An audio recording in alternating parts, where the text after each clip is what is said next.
যে মাঝে মধ্যে আমার গায়ে হাত দেয়, আমার শরীর টিপা দেয়।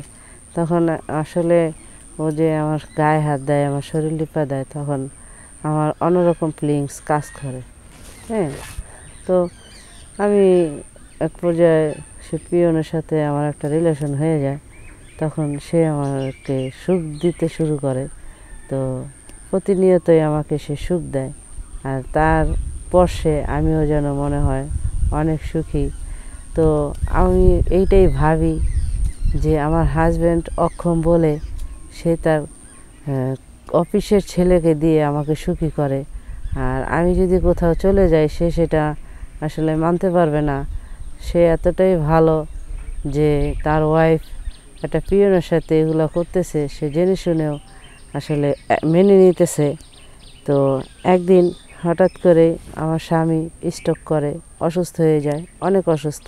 যেহেতু বয়স্ক মানুষ, একটু অসুখ বিসুখ তার ছিল আগের থেকে। এখন হঠাৎ করে সে অসুস্থ হয়ে বিছনায় পড়ে যায়।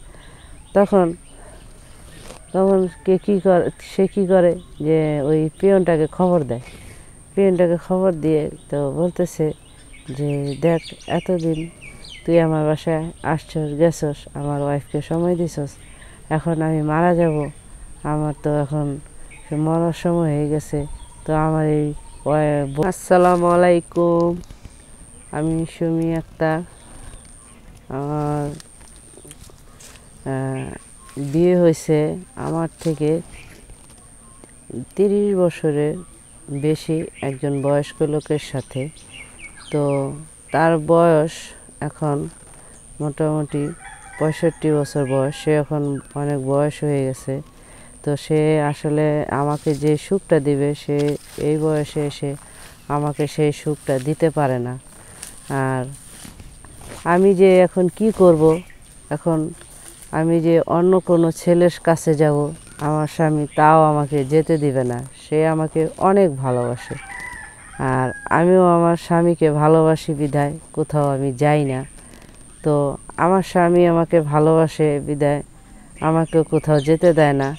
তো এখন স্বামী স্ত্রীর যে একটা ভালোবাসা আর শারীরিক যে একটা মনের সুখ, সেই সুখটা আসলে আমার স্বামী আমাকে দিতে পারে না। তখন আমার কি করা উচিত, আমি কি করব? তখন আমার স্বামী এতটাই ভালোবাসে আমাকে যে তার অফিসের এক পিয়নের কাজ করে, তাকে আমার বাসায় পাঠায়। ঠিক আছে? তো সেই পিয়নটা আসে আমার সাথে কথা বলে আমাদের বাসায় এসে।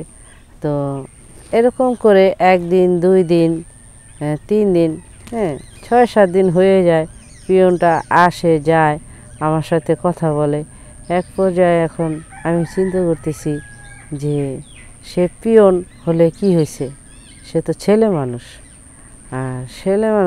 আর ও আমার যখন আমার বাসায় আসে তখন দেখা গেছে যে মাঝে মধ্যে আমার গায়ে হাত দেয়, আমার শরীর টিপা দেয়। তখন আসলে ও যে আমার গায়ে হাত দেয়, আমার শরীর টিপা দেয়, তখন আমার অন্যরকম ফিলিংস কাজ করে। তো আমি এক পর্যায়ে সে পিয়নের সাথে আমার একটা রিলেশন হয়ে যায়। তখন সে আমাকে সুখ দিতে শুরু করে। তো প্রতিনিয়তই আমাকে সে সুখ দেয়, আর তার স্পর্শে আমিও যেন মনে হয় অনেক সুখী।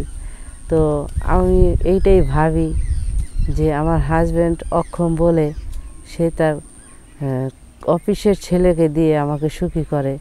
আর আমি যদি কোথাও চলে যাই সে সেটা আসলে মানতে পারবে না। সে এতটাই ভালো যে তার ওয়াইফ একটা পিয়নের সাথে এগুলো করতেছে, সে জেনে শুনেও আসলে মেনে নিতেছে। তো একদিন হঠাৎ করে আমার স্বামী স্ট্রোক করে, অসুস্থ হয়ে যায়, অনেক অসুস্থ। যেহেতু বয়স্ক মানুষ, একটু অসুখ বিসুখ তার ছিল আগের থেকে। এখন হঠাৎ করে সে অসুস্থ হয়ে বিছনায় পড়ে যায়। তখন তখন সে কী করে যে ওই পিয়নটাকে খবর দেয়।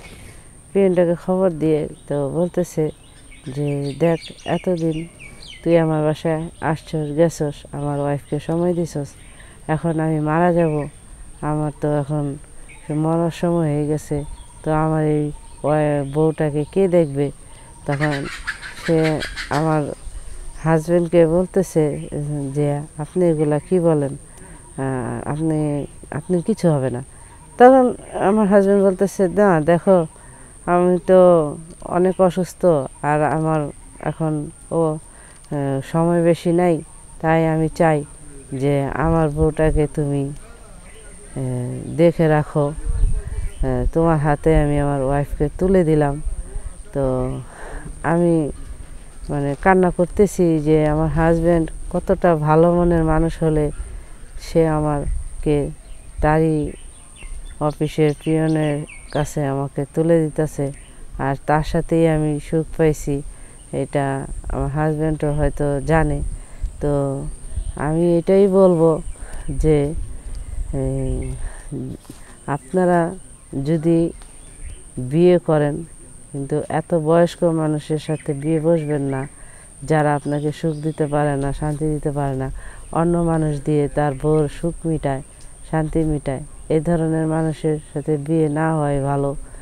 আর এই জন্য আমি সবাইকে এটাই আমার ভিডিওর মাধ্যমে বোঝাতে চাই যে আমার মতো এরকম কেউ এই ভুল করবেন না। তো আমি চাই আমার এই ভিডিওটা সবাই বেশি বেশি করে লাইক করেন, শেয়ার করেন, কমেন্ট করেন, ঠিক আছে? আর এই ধরনের যারা স্বামী স্ত্রী আছেন তারা আসলে অন্য পুরুষের দ্বারায় তার বউদের লিপ্ত করবেন না, তাদের যথেষ্ট ভালোবাসা কেয়ার করে রাখবেন। আর আমি এটাই বলবো যে আমার স্বামীর কথায় আমি যে ভুল করছি, আপনারা কেউ আপনার স্বামীদের কথায় এরকম ভুল কখনো করবেন না। কারণ একটা মানুষ কতটা ভালোবাসলে তার ওয়াইফকে এরকম অন্য পুরুষের হাতে দিতে পারে। তো যাই হোক, আমি আজকে ওই দারোয়ান ওই পিয়নটাকেই বিয়ে করছি। আমার স্বামীর যে যা কিছু ছিল সে আমার নামে করে দিছে। আমার স্বামী মারা গেছে, আমি এখন সেই পিয়নটাকে নিয়েই আছি, ভালোই আছি। তো আপনারা কমেন্টসের মাধ্যমে জানাবেন যে আসলে কি আমি কি পিয়নটাকে বিয়ে করে ভুল করছি না সঠিক করছি, আমার স্বামী কি ভুল করছে না সঠিক করছে, সেটা কমেন্টের মাধ্যমে জানাবেন। আর আমার সাথে যদি যোগাযোগ করতে চান, কথা বলতে চান, তাহলে ভিডিওর শেয়ার অপশনে লিংক দেওয়া আছে, নাম্বার দেওয়া আছে, ওখানে ক্লিক করবেন, ঠিক আছে? শেয়ার অপশনে ক্লিক করলে আমার হোয়াটসঅ্যাপ ইমো পাবেন। তো আমার সাথে যোগাযোগ করতে পারবেন ইনশাল্লাহ। আসসালামু আলাইকুম।